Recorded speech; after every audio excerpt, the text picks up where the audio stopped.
looked at the pollution and waste effects of raising animals for food.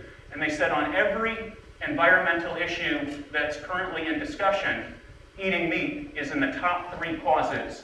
Eating meat is one of the most significant contributors to the most serious environmental problems at every stage, from local to global. Eating meat contributes to problems of land degradation, climate change and air pollution, water shortage and water pollution, and loss of biodiversity. And it causes 40% more global warming than all SUVs, 18-wheelers, jumbo jets, and other types of travel combined. And again, that just makes sense. If you're going to eat vegan foods, it's going to require energy, right? You know, to till the soil, to truck the soy to the factory to turn it into veggie burgers or whatever, to truck those veggie burgers to the grocery store, to operate the grocery store. But it takes about 4 times as many stages if you're going to turn that soy, feed it to farmed animals, and turn it into meat. You still have to grow the soy, but now you're shipping it on a gas-guzzling, pollution-spewing vehicle to a feed mill, and you're operating the feed mill. And then you're shipping the feed to the factory farm, and you're operating the factory farm. And you're shipping the animals to the slaughterhouse, and you're operating the slaughterhouse. I mean, if you're eating meat, you don't see it happening, but you're directly responsible for all of those gas-guzzling, pollution-spewing 18-wheelers, all of those extra factories. Environmentally speaking, there really is no such thing as a meat-eating environmentalist. And environmentalism is a part of ethics. On that ground alone, I would say that eating meat is unethical. Now, that combined with this is the reason I went vegan 22 years ago. The simple fact that it's not just that you're wasting that food, but you're driving up the cost of food for people who are starving to death. The latest UN statistic is that 987 million people on the globe, 987 million people are in what they call nutritional deficit. Nutritional deficit. It's a euphemism. They're starving to death. 987 million people are not taking in enough calories to sustain basic life functioning. And in fact, 40 to 60 million people do starve or die from starvation-related causes every single year. The World Watch Institute sums it up this way. They say meat production is an inefficient use of grain. The grain is used more efficiently when consumed directly by humans. Continued growth in meat output is dependent on feeding grain to animals, creating competition for grain between affluent meat eaters and the world's poor. The UN released, the Food and Agricultural Organization of the UN released a report last year. They found that biofuels are currently sucking up 100 million tons, metric tons, of grain and corn last year. The UN Special Envoy on Food called that a human rights crime, that while 987 million people are starving, you know, more than 1 in 7 human beings on the globe are starving, that we are diverting 100 million tons of grain and corn to fuel instead of feeding human beings. I think that's a tenable position, right? You know, 100 billion tons for fuel while 1 billion people are starving to death is unethical. But what the UN report also noted is that 758 million tons are fed to chickens and pigs and other farmed animals.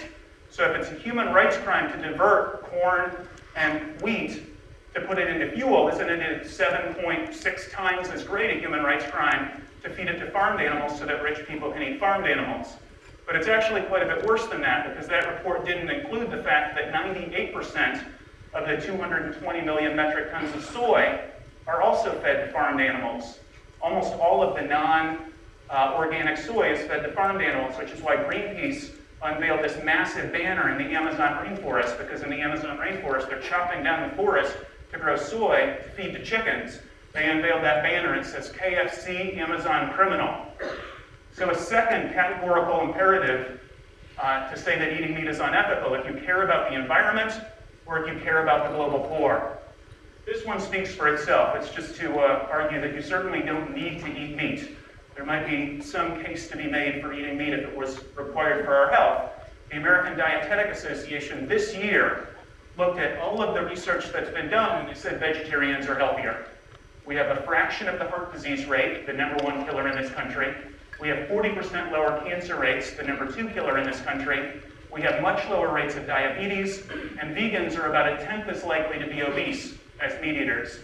2/3 of Americans are obese. Michael Pollan in the New York Times just a couple days ago said that our healthcare costs are directly attributable to our obesity rate. So if you want to live as long as possible and do as much good as possible, which is certainly an ethical issue in all of the major religions, and I think a strong case can be made that we should be doing this, then for health reasons, you could also argue that eating meat is unethical. But my third reason, my first two reasons, are the environment and global poverty. If we don't want to waste, if we don't want to pollute unnecessarily, if we don't want to drive up the cost of food for people who have nothing to eat, and according to Amnesty International, 300 million more people are in danger directly as a result of rising food costs of going hungry, putting that number from 1 billion to 1.3 billion, then we have to adopt a vegetarian diet. Not eating meat. Eating meat is unethical. Finally, if we care about animals, the question that I like to ask people is, what's the difference between eating a chicken and a cat, a dog and a pig? Ethically speaking, there is no difference. Most people here would not eat my cat Gracie, the most perfect cat in the world, up there in the upper left-hand corner. Most of us wouldn't eat her. But it looks like we're more than 50% meat eaters here, so most of us would eat, Charlotte and her friend there, the chickens at the sanctuary. But what's the difference? Chickens and pigs both do better on cognition tests than dogs and cats. Morally speaking, there isn't a difference between eating a chicken or a cat, a pig, or a dog. Sadly, though, the animal protection argument for adopting a vegetarian diet is a lot stronger than you just shouldn't eat corpses. I think don't eat corpses is a strong argument. I've been vegan for, I guess, 5 or 6 years when I read Christianity and the Rights of Animals by the Reverend Dr. Andrew Lindsay, a professor of theology at Oxford. And his argument, it's in Christian terms, but his argument is really for people of any religion or no religion. It's just that when we have a choice between doing something that is merciful and something that adds to the level of misery in the world, we should choose to do the thing that is merciful. If we have a choice between doing something that's cruel and something that's kind, we should do the thing that is kind. The reality is that animals on these factory farms and slaughterhouses, even animals on the so-called humane farms, are subjected to mutilations without pain relief that would warrant felony cruelty to animals charges if dogs or cats were similarly abused. In slaughterhouses, and there are no free-range slaughterhouses, the regulation is virtually non-existent. It's non-existent for birds, who are about 98% of animals who are slaughtered. I want to show a video quickly. It's from it's called Meet Your Meat. I'm going to show just like the first what minute you are about or two. To see is beyond your worst nightmares. But for animals raised on modern intensive production farms and killed in slaughterhouses, it is cold, inescapable reality.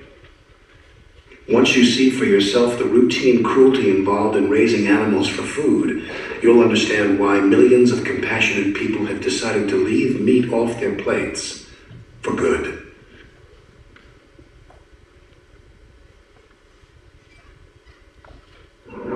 Chickens are probably the most abused animals on the face of the planet. They are crammed into filthy sheds by the tens of thousands, immersed in their own excrement among the corpses of other birds who died of heart attacks or stress.